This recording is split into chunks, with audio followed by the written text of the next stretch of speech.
Welcome to TG24 TV. నేను శైలజ. ఉమ్మడి Alvin colony division లో 3,29,00,000 రూపాయలతో చేపట్టబోయే అభివృద్ధి పనులకు షేర్లింగంపల్లి ఎమ్మెల్యే అరికెపూడి గాంధీ ముఖ్య అతిథిగా హాజరై స్థానిక డివిజన్ మాజీ కార్పొరేటర్ దొడ్ల వెంకటేష్ గౌడ్, హైదర్ నగర్ డివిజన్ మాజీ కార్పొరేటర్ నాని శ్రీనివాసులతో కలిసి శంకుస్థాపనలు నిర్వహించారు. ఈ సందర్భంగా ఎమ్మెల్యే గాంధీ మాట్లాడుతూ ఆల్విన్ కాలనీ డివిజన్ లో 3,29,00,000 రూపాయలతో ఈ రోజు నిర్మాణ పనులకు శంకుస్థాపన నిర్వహించడం జరిగిందని తెలియజేస్తూ ఆల్విన్ కాలనీ డివిజన్ లో ఇప్పటి వరకు 70% డ్రైనేజీ పనులు పూర్తయ్యాయని తెలియజేశారు. కాలనీల అభివృద్ధికి మేము కట్టుబడి ఉన్నామన్నారు.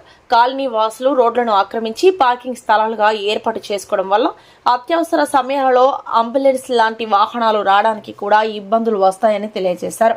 అలాగే ఆల్విన్ కాలనీ డివిజన్ లో కొన్ని ప్రాంతాల్లో డ్రైనేజీలు పొంగి పొర్లుతున్నాయని వాటిని డీజీఎం మరియు కార్పొరేటర్ సంయుక్తంగా పరిశీలించి వారం రోజుల్లోగా సమస్యను పరిష్కరించాలని అన్నారు. అలాగే కాలనీలలో శుభ్రత లేకపోవడం వల్ల అనారోగ్యం పాలై సంపాదించిందంతా హాస్పిటల్ కు పెట్టవలసి వస్తుందని, ఈ విషయంలో కార్పొరేటర్ చొరవ తీసుకుని కాలనీ వాసులకు అవగాహన కల్పించాలని కోరారు. ఈ కార్యక్రమంలో సమ్మారెడ్డి, పట్వారి శశిధర్, మారెల్ల శ్రీనివాస్, జిల్లా గణేష్ తదితరులు పాల్గొన్నారు.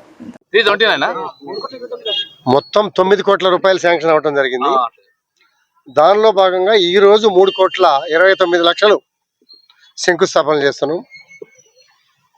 ఈ ఆల్విన్ డివిజన్ లో ఎంత పెట్టినా కూడా తక్కువే అన్నట్టు కనిపిస్తా ఉంది. ఎక్కువగా పేద మధ్యతరగతి కుటుంబాలు ఉంటాయి.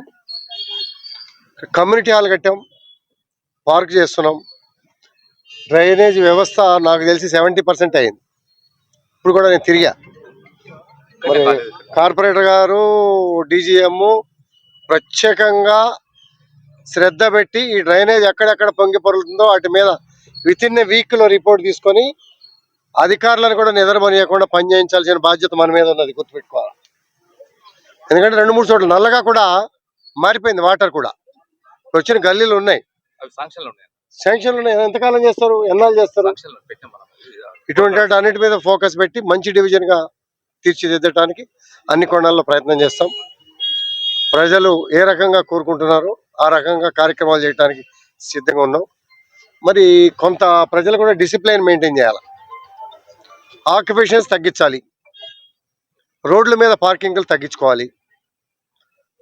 ఈ తగ్గించుకోకపోవటం మూలంగా రేపు అంబులెన్సులు కానీ, ఫైర్ ఇంజన్లు కానీ రాబోయే రోజుల్లో ఏ ఒక్క చిన్న సంఘటన జరిగినా కూడా దాని మూలంగా చాలా మంది ఇబ్బంది పడతా ఉంటారు. కొంచెం ఎక్కడికక్కడ కాలనీలో అసోసియేషన్ చేసి క్రమశిక్షణ పాటించండి. మీరు ఎక్కడికక్కడ ఏం వర్కులు అడుగుతారో అడగండి. లోపం లేకుండా పనులు చేయించే బాధ్యత మేము ఉన్నాం.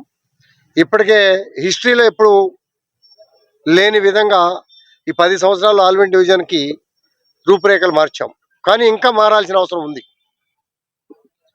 ఈ రూపురేఖలు మారితే జీవితాలు బాగుపడతాయి, పిల్లల భవిష్యత్తు బాగుంటుంది.